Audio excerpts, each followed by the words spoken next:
How to resize an image without cropping on iPhone. In this video, I'm going to show you how to change the size of a picture on your iPhone without having to crop it. So we can actually just make the picture smaller so that it's easier to send or something like that. And if this video helps you, please consider giving it a like and also subscribe to my channel because that really helps me out. So unfortunately, on the iPhone within the Photos app, there is no way to resize a picture without actually cropping it. So what I recommend doing in order to resize without cropping is using a tool that I created called Convert Resize. And I created convertresize.com because I wanted to be able to recommend a tool that does not require you to upload your photos or pictures to a server. All the tools on this website work directly in the browser on your iPhone or any other device. And check the description, I have a link down there. So once you get to convertresize.com, you can either type resize in the search bar and it'll come up, or just scroll down and under image editing, select image resizer. Once the image resizer opens up, select this little box and then choose where you want to find the photo. Either in your photo library, you could take a photo,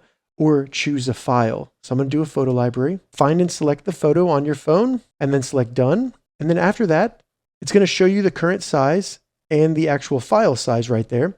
So we have a couple different options. You can either manually select the actual pixels and lower those, or we have presets where you can just lower it by 50%, something like that, or you can do max width. So I'm going to go ahead and just do 25%. And if I scroll up, once I select that, you can see the size go down as well as the dimensions. From there, you could choose the output format. I'll do PNG and then I'll select resize and download. And in here, you can either download it as a file, or you could select view and then long press it and save it to your photos. So the original dimensions were right here. And then the resize dimensions are going to be 25% of that. If this video helped you, give it a thumbs up and please consider subscribing to my channel.